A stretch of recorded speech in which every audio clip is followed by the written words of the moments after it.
Keir Starmer is the name on a lot of lips in the political word, as the British Prime Minister finds himself in scandal after scandal.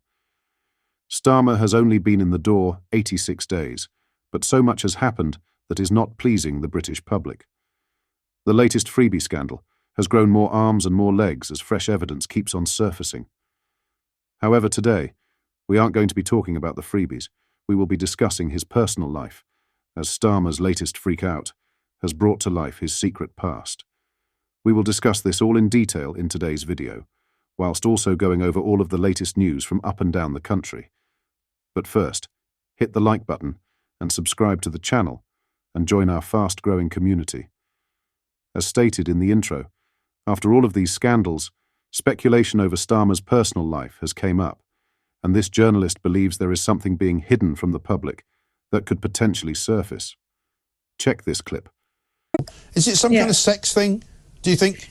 So there have long been rumours about Keir Starmer's private life, and they certainly aren't to do with any kind of doubts over his sexuality, if I can put it delicately. Okay. They are to do with his past and what the shape of his family really looks like. And it wouldn't be fair to go any further than that, but this is an open secret at Westminster that those question marks have been around for a long time, and papers have been extraordinarily restrained in not publishing any of that speculation. And even whether they've got, maybe there are publications that have more information than I'm aware of, they've been restrained. Why?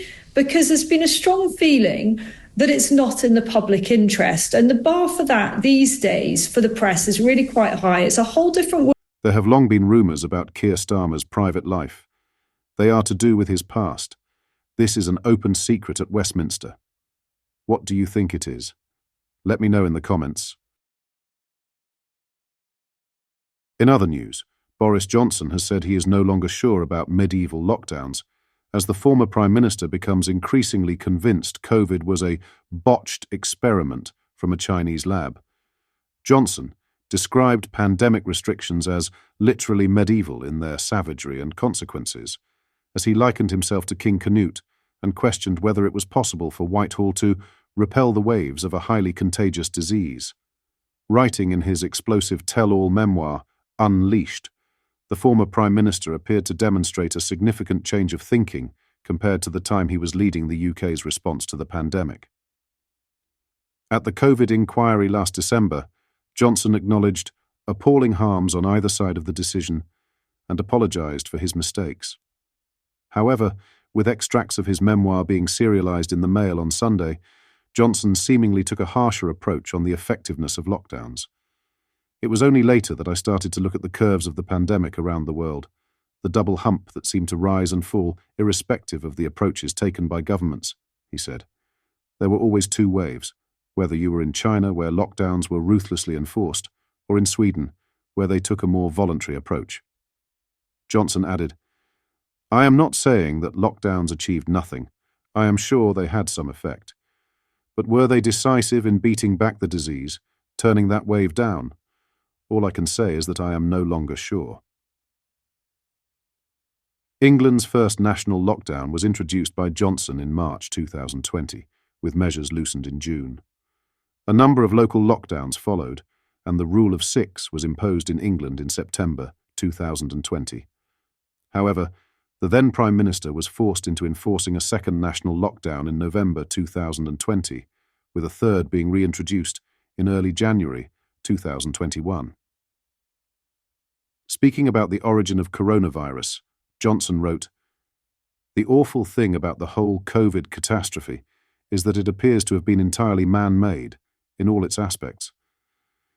It now looks overwhelmingly likely that the mutation was the result of some botched experiment in a Chinese lab. Ex-President Donald Trump, who is running for the White House in a third successive election, echoed claims about the virus leaking from Wuhan's Institute of Virology. The FBI claimed it believes it is most likely that the virus originated in a Beijing-controlled lab. In other news, Humza Yousaf has been accused of breaking the ministerial code after using his office to lobby Whitehall to put his parents-in-law on a priority list for evacuations from Gaza. Official documents have revealed the former Scottish First Minister attempted to get his family moved nearer the front of the queue, as his parents-in-law sought refuge via neighbouring Egypt. Documents, released through Freedom of Information requests, revealed Yousaf's private office tried to lobby Foreign Office officials and ministers. Yousaf secured a personal phone call with former Foreign Secretary James Cleverly on November 1st.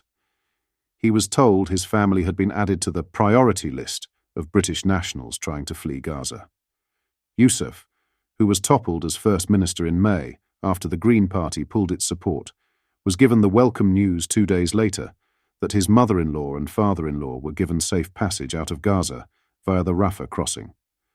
The Telegraph has revealed that Yousaf also secured a call with Middle East Minister Lord Ahmed on October 10th. The pair discussed the ongoing situation in Israel, Gaza, specifically with regards to his parents-in-law. Yousaf later exchanged WhatsApp messages and emails with officials. Stephen Kerr, a Conservative MSP and former member of Scotland's Standards, Procedures and Public Appointments Committee, told The Telegraph, "Which of us in Humza Yousaf's desperate position would not have mentioned family members trapped in Gaza at such a dangerous time to the Foreign Secretary, if we had the chance? We shouldn't question his motives, but as a public servant, we have every right to question his methods. The rules are very clear." He added, "And we must also put ourselves in the position of other families in Scotland worried about relatives trapped in Gaza, who are not able to have a word in the Foreign Secretary's ear and get their family moved nearer the front of the queue for evacuation." The latest revelations come after Yousaf overrode officials to give £250,000 to the United Nations Relief and Works Agency, UNRWA. However, a Scottish government spokesperson claimed the suggestion that Yousaf secured preferential treatment is completely untrue. They said, "The former First Minister consistently sought assurances that the UK government was doing everything it could to ensure the safety of all British citizens in Gaza." The former First Minister made the Permanent Secretary aware of the situation with his family immediately that it arose. It was also widely and publicly known. A Foreign Office spokesman added, "No preferential treatment was given to the former First Minister or his family. FCDO ministers spoke with him at the time to update him on the conflict in the Middle East. As part of these wider conversations, they discussed his family's personal circumstances." What are your thoughts on what we discussed in today's video? Let me know down in the comment section below. If you've not yet already, make sure you do drop a like on this video and subscribe to the channel for more British content. Thank you, take care, goodbye.